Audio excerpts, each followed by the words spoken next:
Okay, we are back with color glazing part 1. So I'm adding Cobalt Blue, Hansa Yellow Light, and it looks like my Cadmium Red Light. Yep, Cadmium Red Light. Okay, sorry. Okay, so we are mixing our Cadmium Red Light, Hansa Yellow, and Cobalt Blue, Titanium White, and Carbon Black with a little bit of Glazing Liquid. And it looks like I'm trying to find I'm just mixing up some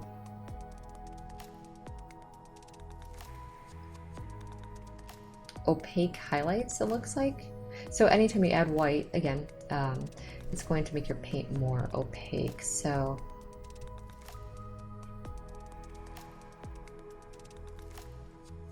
I am going in and trying to... I think what I'm trying to do, to be honest with you, is keep everything very soft. And that's why I added the white, because normally when I would do this, if I was really happy with my underpainting, I wouldn't be adding more white to my paint. I would just kind of be doing the hue pigment, the color with my glazing liquid. But since her skin is so flawless, I think I added the white to continue bringing that in and soften out.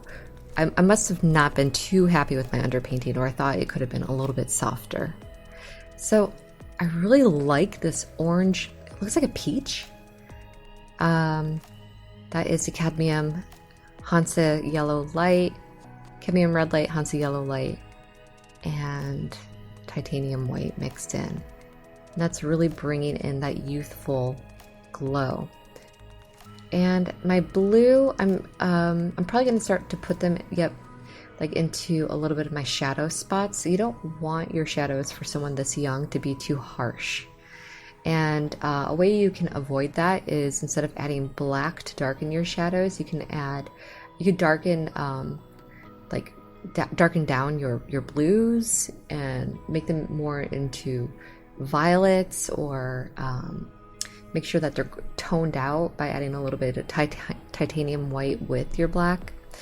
Another thing that you can do with skin this young is just really focus on all the drastic highlights, midtones, and shadows on the underpainting, and then use, like what I'm doing right now, add a little bit of white to your glazing to kind of soften all those shadows a little bit more.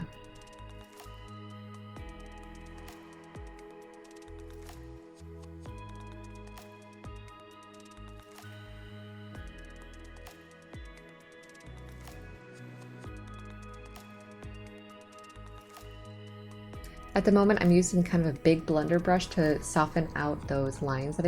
There's the blender brush, and there is... This looks like I'm mixing or going back and forth between a round... Is that a round brush? It's hard to tell at this angle.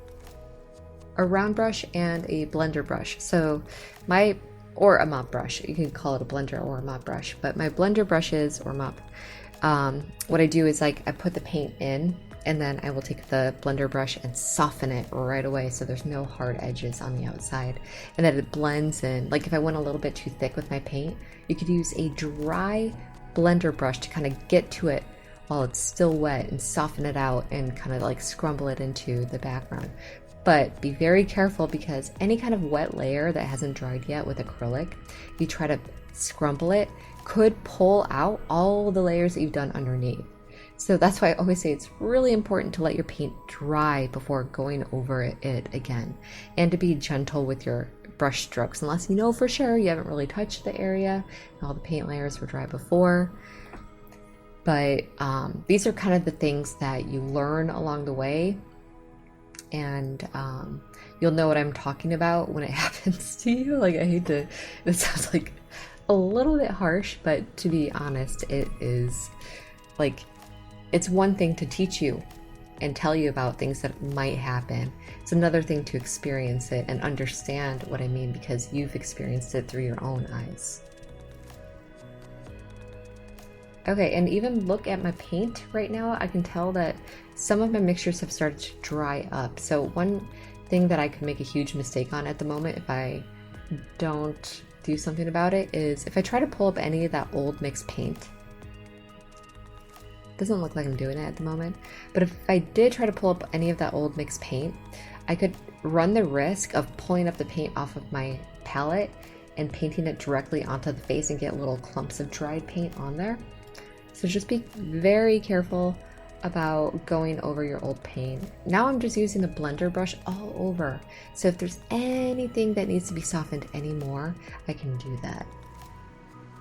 Always make sure your blending brushes are dry. So even if you wash them, get them really dry, get them like pat them really hard with your shop towel and let it dry before you use it again. So it looks like I am toning a shade, and toning just means you're like adding a little bit of gray to it. So tints are adding white, tones adding gray, and shades are adding black to your pigment.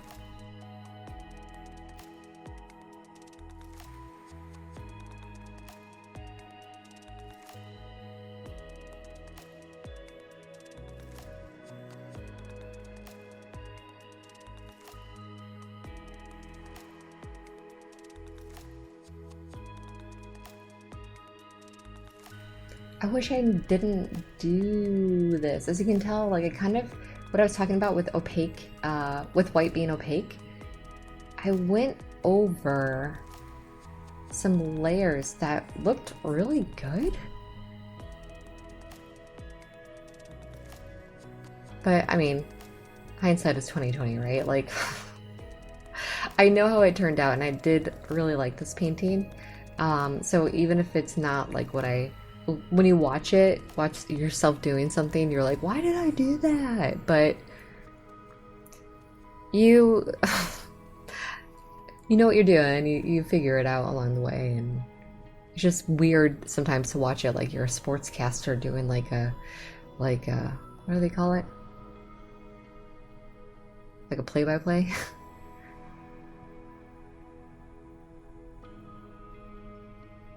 And right now all I'm doing is adding pure pigment with my glazing liquid and kind of adding in a little bit of that cadmium red light. And all this does is it's almost like adding lipstick where all that information below it, the underpainting, is done. So when you add on a clear, transparent layer of glazing liquid plus pigment, then it's almost just adding a little bit of color, but you're still able to see everything underneath. It's almost like colorizing a black and white photograph. Sometimes people do a really great job of colorizing a black and white photograph where they really think about the skin tone, local color, they think about lighting and everything. But sometimes you see colorized black and white photos and they just kind of laid over one layer of transparent color. That's not a bad thing either when you're beginning. Like if that's where you want to begin, it's work on a black and white grisaille, which we do in Portrait 4 and 5. If you want to work on a black and white grisaille and kind of just learn about adding color on top of it, that is actually a great place to start. But I will save that thought for the next video.